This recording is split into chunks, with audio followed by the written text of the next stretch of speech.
안녕하세요. 편선생입니다. 우리가 한 번쯤은 동네 길거리를 지나가다가 편의점 간판이 갑자기 다른 브랜드로 바뀐 걸 보신 적이 있으실 겁니다. 저번 주까진 분명히 파란색 간판이었는데 오늘 보니 보라색으로 바뀌었고, 사장님은 그대로인데 유니폼만 달라져 있는 모습을 종종 보죠. 그냥 브랜드가 싫어서 바꿨나? 아니, 왜 굳이 바꿨지? 겉보기엔 별일 아닌 것 같지만 이 뒤에는 아주 치열한 돈의 전쟁과 편의점 본사 간에 보이지 않는 경쟁이 숨어 있습니다. 특히 2026년부터는 대한민국 편의점 역사상 가장 큰 규모의 재계약 대란이 시작될 거라는 전망까지 나오고 있습니다. 오늘 영상에서는 2026년에 벌어질 편의점 업계의 지각 변동, 그리고 점주님들이 놓쳐서는 안 될 핵심 포인트까지 정리해서 알려드리도록 하겠습니다.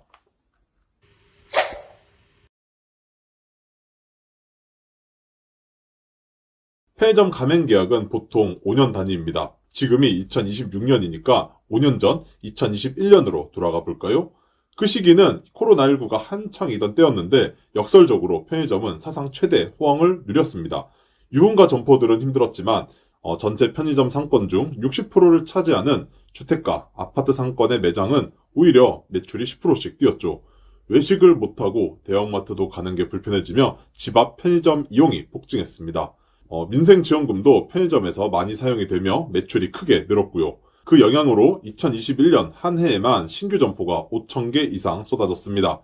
CU, GS가 약 3,000개, 세븐일레븐, 이마트24가 각각 1,200개 정도를 열었습니다. 일단 버틸 수 있는 업종을 찾는 분위기에서 본사에 막대한 지원이 붙으니 수많은 분들이 계약서에 도장을 찍었던 시기였죠. 이들의 계약 만료일이 바로 2026년입니다.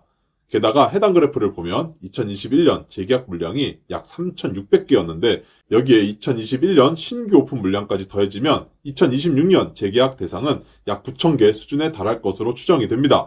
물론 중간에 폐점한 점포도 있고 브랜드 이동으로 숫자가 겹치는 부분도 있지만 2026년 FA 시장에 엄청난 수의 점포가 풀린다는 사실 자체는 변하지 않습니다. 그래서 2026년 본사들은 점포를 빼앗기지 않기 위해 혹은 더 많이 가져오기 위해 치열한 전쟁을 벌이게 될 겁니다. 그런데 예전처럼 사장님 제발 우리와 계약해주세요 하는 분위기는 절대 아닙니다. 왜일까요? 최근 영상들에서 계속 말씀드렸듯 편의점 업계의 성장은 이제 멈췄습니다. 경기 침체, 고물가, 인건비 상승 등이 겹치면서 본사들도 이제는 양적 확대가 아니라 질적 관리를 외칠 수밖에 없는 상황입니다. 2021년엔 일단 오픈만 해주세요. 뭐든지 지원해드립니다. 였다면 2026년 재계약 시장 분위기는 그 정반대입니다. 업계 전반의 영업이익이 떨어지면서 브랜드 이동 시 주던 각종 지원금, 이른바 이적료가 크게 줄었기 때문이죠. 이제는 매출이 낮은 점포는 본사가 먼저 재계약을 포기하거나 점주님들이 납득하기 어려운 조건을 제시할 가능성이 높아졌습니다. 특히 업계 1, 2위 브랜드는 어차피 다른 브랜드로 못 갈 걸? 이라는 태도로 조건을 후하게 주지 않는 일도 생길 수밖에 없습니다. 반대로 최근 부진한 평가를 받고 있는 세븐일레븐은 점포수 1만 개를 지키기 위해 개발 인력들을 늘리며 공격적으로 점포 확보에 나서고 있다고 합니다. 재계약 조건도 타 브랜드 대비 10% 가까이 더 배분율을 주는 방식으로 점포 유지를 위해 물량을 쏟아붓고 있지만 점주님들의 반응은 여전히 냉랭합니다. 그래도 이 정도 배분율이면 그냥 여기서 재계약해야지 뭐 하고 세븐과 계약을 이어가는 점주님들도 꽤 있을 것으로 보입니다. 이마트24 역시 점포수 5,000개 사수를 위해 비슷한 전략을 펼칠 가능성이 큽니다. 즉 2026년 계약 만료 점주님들은 역대급 공급 폭탄 속에서 최소한의 비용으로 최대한의 효율을 내려는 본사와 힘겨운 협상을 마주하게 된다는 뜻입니다.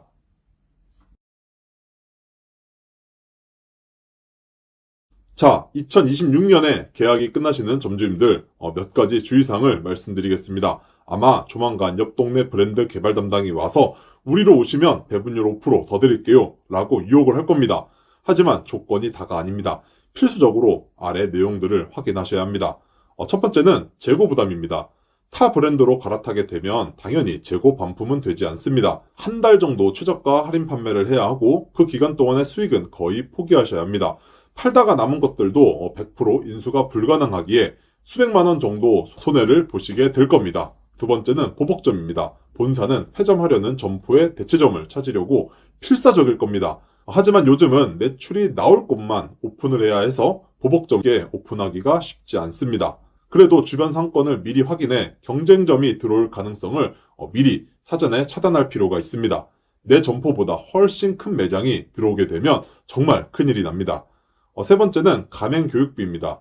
브랜드를 갈아타며 신규 오픈 형태가 되면 초기 투자금이 들어가는 건 피할 수 없습니다. 경쟁점 전환 시 가맹 교육비를 면제해주는 브랜드도 있지만 그렇지 않은 경우에는 대략 2,500만 원 정도의 비용이 새로 필요할 수 있습니다.